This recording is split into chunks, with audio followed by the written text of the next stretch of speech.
Jésus disait en parabole, « Le royaume des cieux est comparable à un roi qui célébrait les noces de son fils. Il envoya ses serviteurs pour appeler à la noce les invités, mais ceux-ci ne voulaient pas venir. Il envoya encore d'autres serviteurs dire aux invités, « Voilà, mon repas est prêt, mes bœufs et mes bêtes grasses sont égorgés, tout est prêt, venez au repas de noces. » Mais ils n'en tinrent aucun compte et s'en allèrent l'un à son champ, l'autre à son commerce.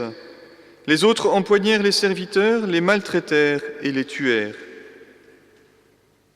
Le roi se mit en colère, il envoya ses troupes, fit périr les meurtriers et brûla leur ville.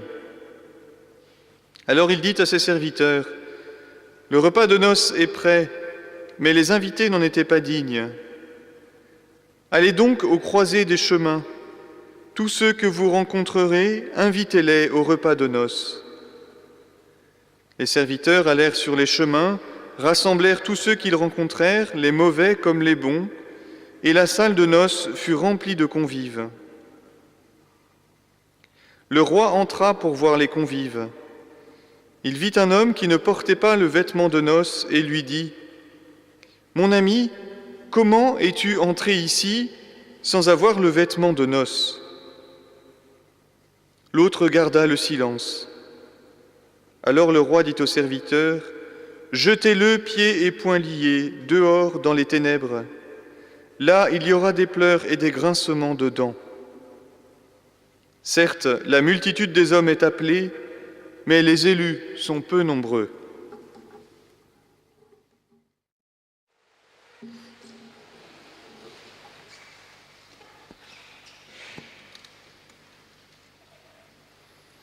Voilà donc cette parabole du festin de noces dans l'évangile de saint Matthieu.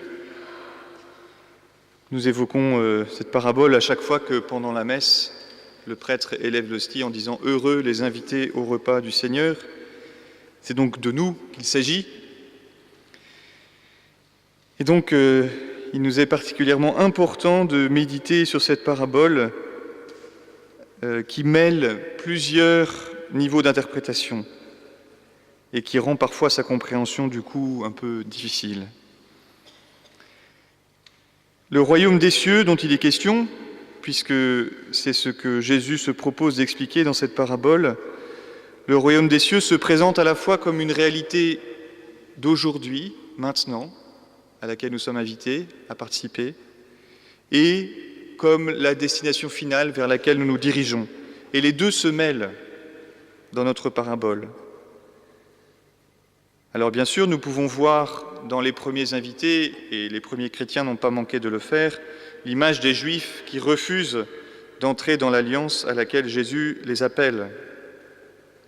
Mais nous pouvons aussi nous placer dans notre propre manière d'accueillir la communion à laquelle Dieu nous invite.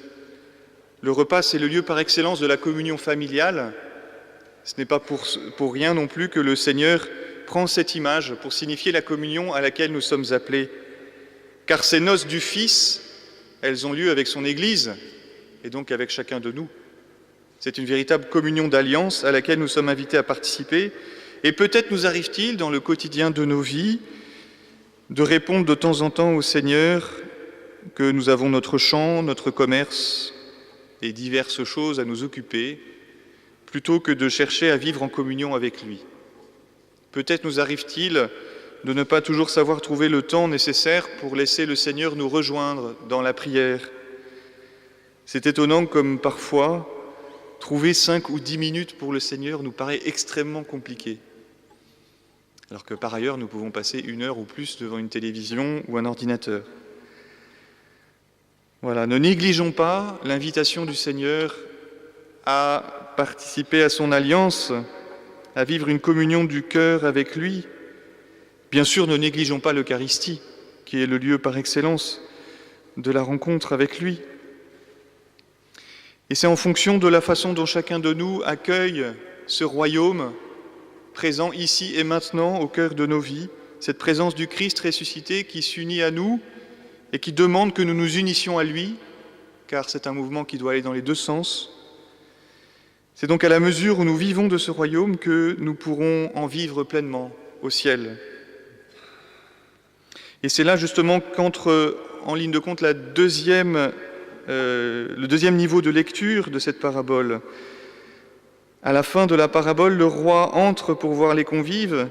Il voit un homme qui ne portait pas le vêtement de noces et l'appelle « Mon ami, comment es-tu entré ici sans avoir le vêtement de noces ?»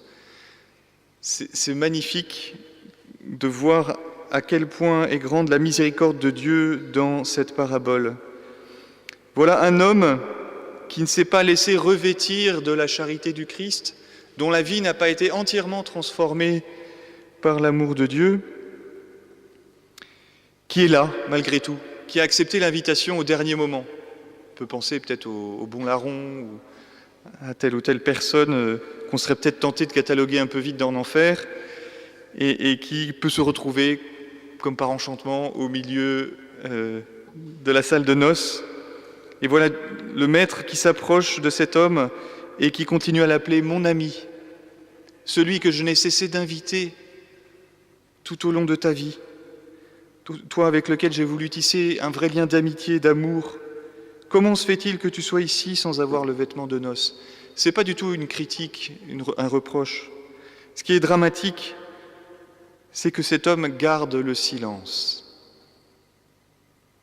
Il ne veut pas entrer en communion, il ne veut pas dialoguer, il veut profiter de la noce sans entrer dans une véritable relation avec son maître. Et cela n'est pas possible. Alors jusqu'au dernier moment, nous pourrons être invités par le Seigneur à vivre une communion de cœur avec lui. Mais n'attendons pas ce dernier moment. Accueillons-le aujourd'hui, lui qui nous donne sa vie, qui nous donne sa force, comme disait saint Paul aux Philippiens dans la deuxième lecture, « Je peux tout supporter avec celui qui me donne la force ». Ne nous privons pas de cette force que le Seigneur veut nous donner pour vivre notre vie. Laissons-le unir nos cœurs aux siens, laissons-le rayonner son amour à travers nous pour que nous puissions être nous aussi de ces serviteurs qui invitent les autres, car nous sommes à la fois les invités et les invitants. Le Christ a besoin de nous pour aller à la rencontre des hommes et des femmes de ce temps qui ne vivent pas encore en communion avec lui. Oui, que le Seigneur transforme notre cœur dans cette Eucharistie, qu'il nous donne de savoir rendre grâce pour l'amour qu'il a pour nous, qu'il nous donne la force dont nous avons besoin pour vivre plus fidèlement à son amour et revêtir chaque jour davantage le beau vêtement de la charité du Christ. Amen.